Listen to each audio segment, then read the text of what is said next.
Number 10. After so long waiting for an Avengers game, we could finally feel in the flesh what it is like to be one of the mightiest heroes on Earth. Only the reality was a little different. The variety of enemies in the game is minimal. Everything requires excessive grinding, and in the end, the experience is merely exhausting. At least now we know how the heroes feel after facing the same villains over and over again. Aside from sales well below expectations, all Marvel's Avengers has managed to achieve is audience empathy for the most jaded heroes in the universe. Number 9. The reason EA Games wanted to rush so much with the release of Mass Effect Andromeda was so that BioWare could focus on Anthem, basically a completely online version of Mass Effect.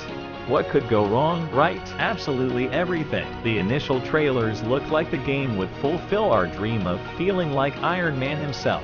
We just didn't expect it to be Iron Man with nothing to do, lost in space at the beginning of Avengers Endgame. The launch was catastrophic, and the developer recently abandoned the project. Number 8.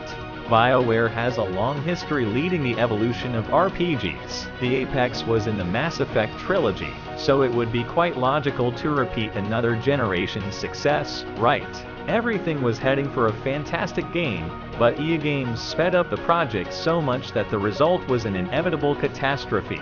At this time, EA was fascinated with online gaming and wanted to force it into all their projects. This was the reason for Mass Effect Andromeda's failure. It was released with questionable technical quality despite interesting gameplay. The franchise ended up going on hiatus for several years, but finally, we will have a sequel in the new generation. Number 7. The second case on the list is a game so bad that it was removed from the brand owner. After the success of Telltale, Overkill thought it would be an easy task to create a The Walking Dead game, but could not be more wrong. After a series of poor decisions, the game was released and was massacred by the public. The zombies were super fast, the action was totally generic, and, quite frankly, had nothing to do with The Walking Dead. Skybound also found it an outrage and canceled the game's console versions and banned it from Steam. Number 6.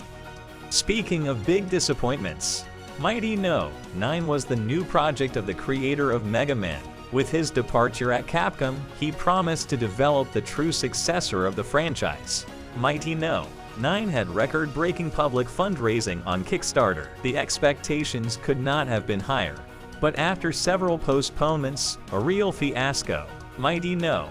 9 had a Mega Man face, even if it wasn't that pretty, Mega Man gameplay, Mega Man look. But it had no soul, neither of Mega Man nor its own.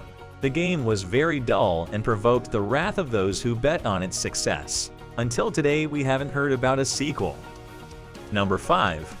Paragon is a failure with a happy ending. The game was born to compete with the growing success of Overwatch and sold itself as free arena combat. It was a significant investment by Epic Games, and when it was released, it even generated a buzz. But it didn't excite anyone. It failed to consolidate a user base, and within just 2 years after being released, the servers were shut down. The game is no longer sold and can no longer be played. What was the happy ending? All of the game's resources were made available for free so that new developers could bring new life to Paragon. Number 4. The beginning of a new generation is always complicated. There is a growing difficulty in developing games, which brings some problems for studios, but few have been as affected by this hostile start as Ubisoft. When Assassin's Creed Unity was released, the internet was flooded with GIFs and videos making fun of the game's numerous visual problems. It went as far as some characters not carrying their skin, showing a bizarre composition of eyes and teeth floating in midair.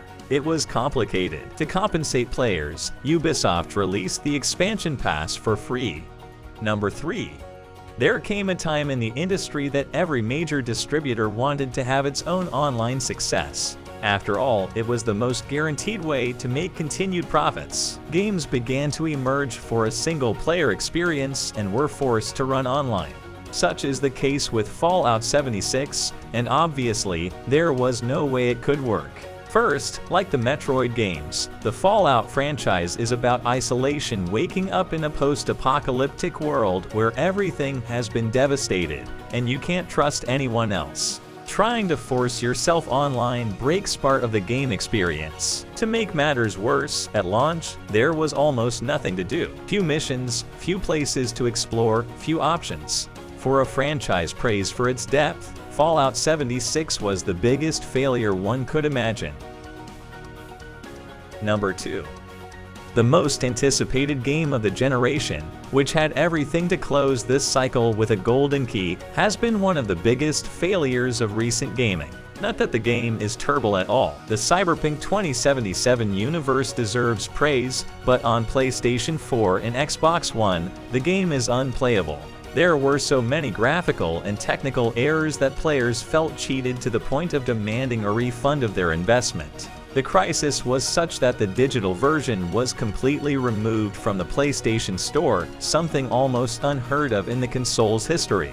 Still, the PC version is decent, and the game will have another chance to shine in the new generation. Number 1. We can have a lot of fun with games, but ultimately they are more of a company's product. So the main goal is to make a profit. You can't blame Capcom for producing Umbrella Corps with the least bit of care in an attempt to ride the wave of online shooter success using one of their most renowned properties. But Umbrella Corps is nothing like Resident Evil. This is yet another generic action game that tried to reach a less demanding audience, but all it managed to achieve was the fans' wrath. At least it was a learning experience for Capcom.